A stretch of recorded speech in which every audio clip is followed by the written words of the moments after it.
the day when they lost enough value, which was 54 times the GDP of Zimbabwe over one day. The Facebook value shares actually lost that. Why did that actually happen? What happened is there is a company called Cambridge Analytica. Cambridge Analytica is a company which is into deep learning, which is into data analytics. What they did is they allegedly got 54 million, if I stand corrected, 54 million records from Facebook users, but they allegedly got them not very legal, right? So when they got these 54 million records, what they then did is to go ahead and do a profiling of those records, profiling emotions, profiling psychological, sociological. You know, when you are on Facebook, those who are actually on Facebook, unbeknown to you, you are really being yourself.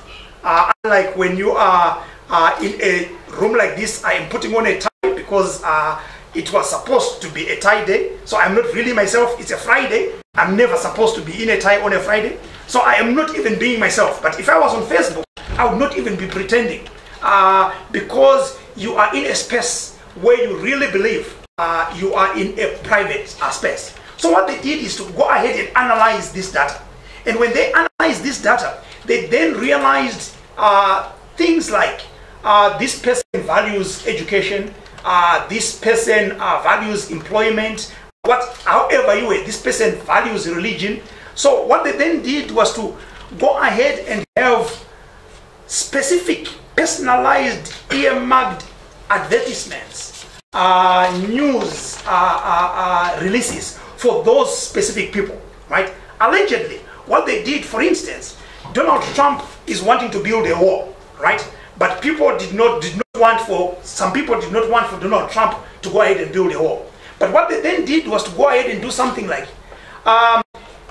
do you want your kids to go ahead and learn, and when you want them to learn without congestion, right? So what they then did was to say, when people come from Mexico, they are congesting the schools, right?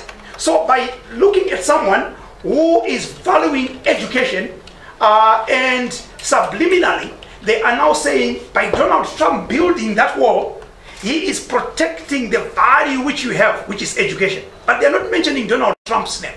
They are just giving you the news items which are really linked with your psychic. So for them to go ahead and do that, they used data analytics. Hence, we are actually here. So I'm saying if data analytics can be used to go ahead and get Donald Trump a president, let alone data analytics has to really be used to go ahead and push our businesses. Data analytics has to go ahead and push our economies. There's another example where I'm saying our guys who are going to be doing the sessions downstairs today, I am hoping that's probably one of the examples they are going to be doing. Dr. Panashe. Dr. Panashe is going to be one of our trainers downstairs. There was this issue of the cold meat in South Africa. The issue of the meat, the disease which came as a result of contamination in the factory. What we should have done as Zimbabwe, is to then go ahead and start sending realistic but fake stories about the quality of products coming from South Africa, not only their meat, but their milk and everything else, so that people would actually now buy Zimbabwe. It's data analytics. We could have actually gone ahead and done that. And I'm actually challenging Mr. Kavu, Dr. Panashe, and Mr.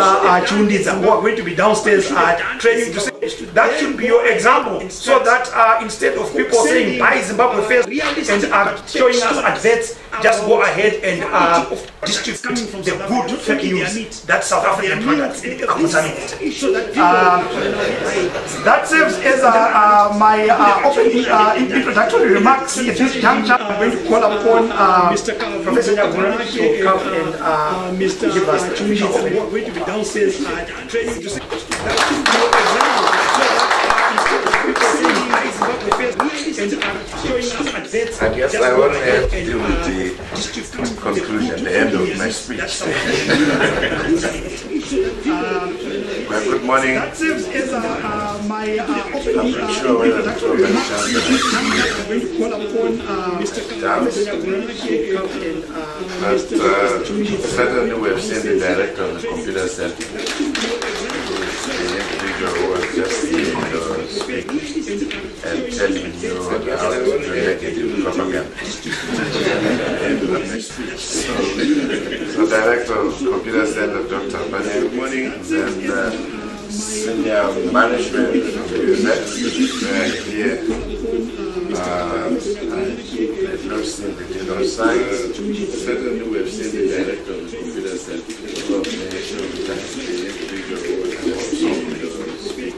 and then chairman of the department of computer science,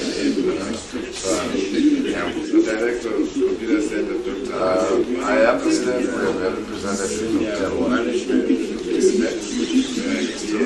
That's still on their way. Liquid, we have, I think, at least 2 representatives. On my salutation by Mr. Sanyang, and then chairman of the I didn't have your name.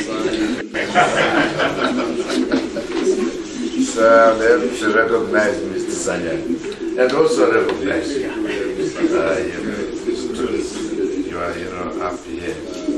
And then, of course, we have the CEO of Nandem Tande, Mr. N. Nyagura.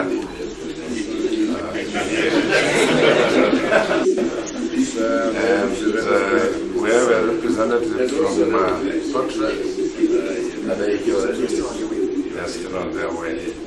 And then, of course, we have representatives from computer science, computer society of Zimbabwe. And then presenters, panelists, some have already been identified, university staff, students, invited guests, ladies and gentlemen. I don't have to give definitions as suggested by Dr. Banyeng. That is part of your problem, isn't it? It's not part of my problem. That's part of your problem. But I need to recognize that this is a very important meeting. They've called it ZimIndaba. It's very important. It's important in several ways. One is bringing academia, industry, which is very important. And I'll indicate why industry is so important. It is also helping us introduce an area which in other places is extensively, being used. I'll also give an example that I have known where, deep learning is used. And it also suggests that we are too slow in responding to advances in IT, because this is something that we should have done, quite some time back. But unfortunately, we are always following others rather than moving with others or being ahead of, others. So that is something that we need to probably learn in terms of future advances that are taking place, in IT. But the focus here is deep learning, which from a mathematical point of view is a subfield of machine learning. That's what it is. And we all know that machine learning has to be anchored on artificial intelligence, isn't it? And so I'll end there. And then you can do the rest. And so this I think, Indaba is very important, because it is in a way forcing us to see that there is really no division between academia and industry. We need to work together for the good of, developing Zimbabwe, the economy, provision of services, provision of quality health services, in particular education, mining, virtually in all areas in that case. And so what we need to do is probably to see how we can partner and collaborate with industry. I'm aware, I've always been aware for some time now, since at least last year, that IBM has done quite a bit in terms of using deep learning. They've set up what they have called IBM Watson Health, or it's Watson for oncology. It's just the same thing. And what they've done here is to look at the big data to do with oncology and compiled everything together. The symptoms of the diseases, oncology has to deal with cancers. So they've looked at all types of cancers: breast cancer, liver cancer, rectal cancer, colon cancer, prostate cancer, lung cancer. They've looked at everything, collected data from all over the world. So that's your big data, isn't it? There's a lot of it. And then decided to create, this particular facility which enables oncologists to get the best, treatment regime for someone suffering from cancer. And so all you do is punch in, the symptoms is diagnosed, and then the extent to which the cancer is developed, and what comes up is lots of options to the medical doctor. And so they'll say, this is the stage where you are. These are the kinds of drugs that are needed in order to treat, your cancer, and so forth. So what that has done, it has introduced, I think what we might call consistency, across the global village in terms of how we are providing treatment for the different types of cancers. It has also improved, the efficiency with which patients get services from, the doctors. But it has also helped to reduce trial and error, which is usually done, by medical doctors. It's trial and error, isn't it? When they prescribe, medicine, as part of the therapy, for whatever you have. And so that's, one very good example that I have very closely studied. They are based in USA. That's where the headquarters are. But the information can be accessed from anywhere, in the world, as long as you have the rights, to access that information. This is where industry becomes very important in terms of what we are doing today. Liquid might focus on, well, let's take into account that cancer is now the biggest killer of people in Zimbabwe right now. It's not HIV and AIDS. It's not, malaria anymore. It is cancer. And it's now affecting everyone, young and old. So you can find people as young as 13-year-olds, being diagnosed with cancer, some form of cancer. And that means we now have a challenge, and the challenge here demands that we empower the medical doctors to deal more efficiently with, the patients by providing a well-tried and tested regime of therapies to help, the patients. And I know it's not happening because we don't really have top oncologists in the country. neither do we even have a single medical physicist in the whole of Zimbabwe. You cannot even find one. And so you see the challenges that we have. We have limited access to vast information that should provide evidence-based, analysis or diagnosis of diseases. And in this case, let's focus on cancer. So we don't have. So it's always trial and error. And because it's trial and error, and because we're very limited, sophisticated equipment to do the diagnosis, it means we lose life, all the time. The longer you take to get to the root of, the problem that a patient has, the more the patient is exposed to death, is death.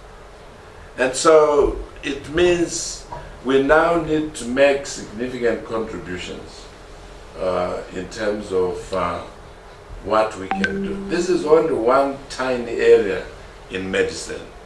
And so we could pick up, other areas and have, this massive, organized data, which then can be used to help to speedily provide services. So it could be even in mining, it could even be in education. We've given an example of the health sector. It could even be in climate change, predicting weather patterns and so forth. And I'm aware that we have massive data in the area of climate. We've been recording data, I think, as long as people started getting interested in agriculture, in this country. And that, could form part of the basis for the deep learning, for example, in agriculture and meteorology, in that case. And it will also help us, now that we even have a supercomputer or high-performance computer, it should make it easier for us to do simulations, make projections, come up with more accurate information that is then used by farmers to understand the changes that are taking place and how they should respond to those changes in order for them to continue producing abundant, food for the nation. So there are all these, different things which are certainly using, deep learning as a strategy. It's really application of, learning. And so we are saying, do we only want, to focus on workshops which take place once a year? I don't think, that's a very bright, idea. I was looking at MIT. They already offer courses up to postgraduate level, in this area, machine learning. And so why do we want to remain behind and meet once a year when others are meeting throughout, the year? I think you should be looking at the chairman more than we should be looking at us.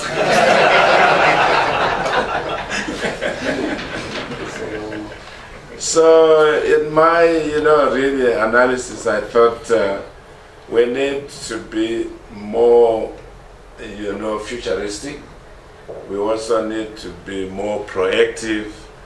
And if we think this is an important area that gives us greater insights into the various things that are happening in the different sectors, of the society, then it warrants, training formally, let the people go through a defined body of knowledge. And then you have people who act as change agents.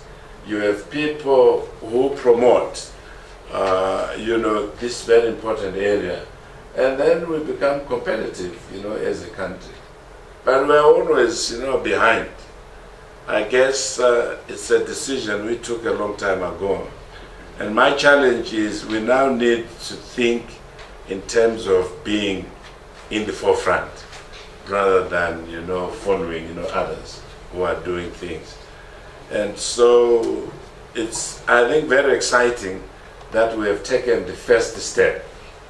But the first step must not make us feel comfortable and satisfied that we have done it.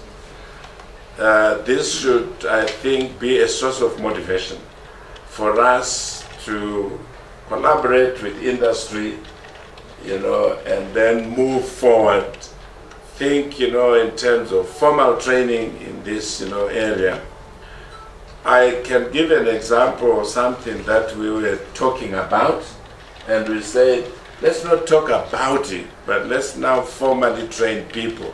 That is geospatial intelligence. And as a result, we now offer at least an undergraduate degree in geospatial intelligence. And the challenge I have given to people is now to move a gear up and now offer postgraduate training, in that. There are many advantages that we derive as a country, not as an institution. And so in some of these things that we undertake, let us think in terms of making Zimbabwe competitive, not UZ competitive, but the nation. We want the nation to be competitive and to be self-sufficient, in what it does. I know the speech mentioned something about mining. Every politician talks about an abundance of mineral resources. If you were to ask them, how many tons of graphite do we have in the country? How many tons, projected, estimated tons of platinum do we have? No one has an idea. So we've created and coined a term which means nothing. Because, abundance is not a quantitative term. So it means nothing. Especially when you are talking of something you want to bring up from somewhere there, underground, and then sell. So what if you only have 200 tons of platinum? Why would you have to say, does that qualify to be an abundant, mineral that we have? I don't think so. And so the challenge is with us, because we also have, lots of information in the mining sector, which we can use in order to help, people in that mining sector to make more meaningful decisions, evidence-based, decisions. And so sometimes we are good at talking about these things, but when it comes to action, Zimbabweans are very poor at implementing things. So the challenge I am giving to the group that has come for this Indaba is that let us, develop meaningful collaborations and partnerships with industry. Let us look at areas where we can empower the nation to be able to provide quality, reliable services to its citizens. And I've given the case of cancer, for example, there. And let us, therefore, have some formal, structures that will make us go on, not once a year, but throughout, the year.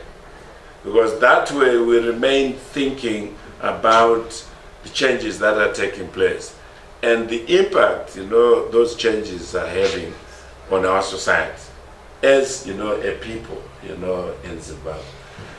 Why should we not have something like a liquid something health, as a deep learning, facility? Or it could be in mining, if you are interested in mining. Or it could be in education, if you are interested in education. Like IBM, has done. And so we have, lessons, to learn, both those in academia and those, from industry. But remember, the 21st century demands people to collaborate, to partner, to work together, to have joint projects. That is what is going to make a difference in terms of having a country that is developing or that is developed. If we remain fragmented in our approaches, we shall forever remain a developing country. And I don't think that is in line with the vision of President Edie, who says by 2030, which is just a few years away, 12 years, isn't it? Away, we must be a middle class, country. It means you have raised the standards of the majority of people to that level, to really a very high level. That is not going to happen if those of us with the gift of intellectual capacity remain away from issues that are affecting our society. We now need to use, this intellectual, capacity that we have to help the country to be competitive, to be self-sufficient, and, to think about improving services to its, citizens. So this is a good beginning. We want to applaud, the Computer Center and Computer Science for taking a bold decision to organize, this Indaba. But let it be a starting point which should not be an annual event, but it must be a daily event as we are interacting. And if we do that, I think we are going to make a huge difference in terms of using machine learning to improve the quality of life of our people and to improve our economy, and make Zimbabwe a better, place. And so what really remains is to say this Indaba is now officially open.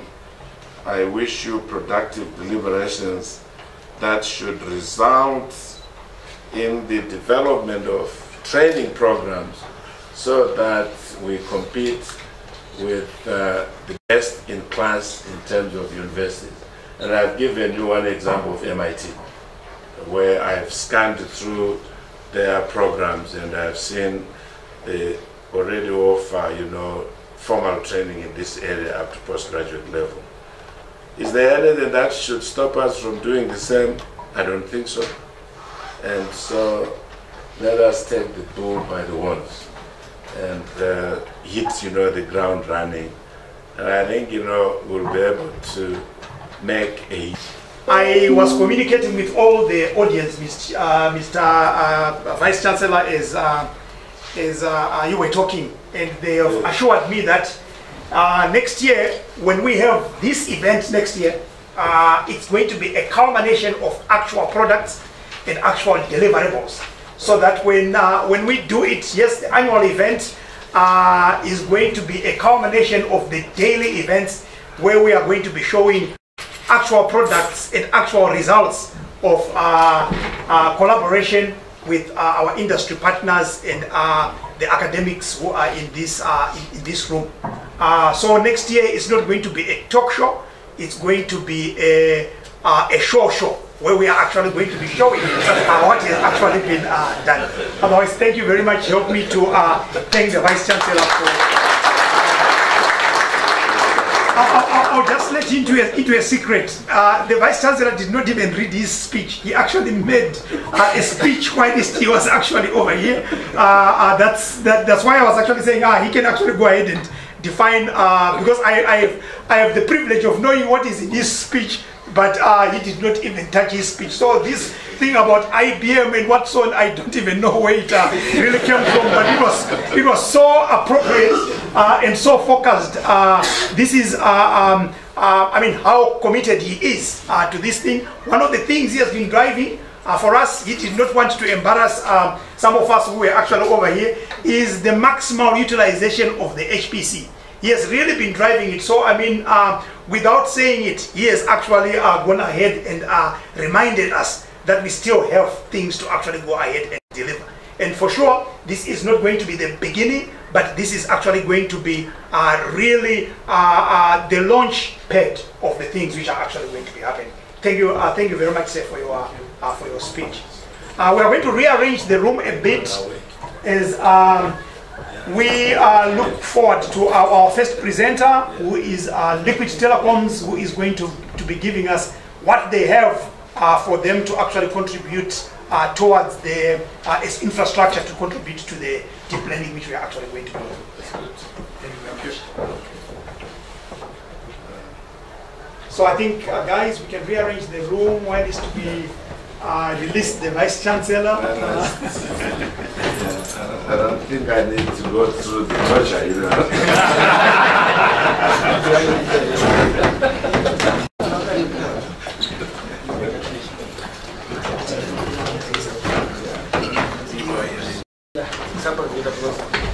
I think if our feed is already there, we can even rearrange and go downstairs. The feed is now there.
I think as we are rearranging the room as they are setting up, those who are in the technical stream, you can go downstairs. We are going to continue the live feed, which is going to be downstairs so that you can see the presentation from Liquid.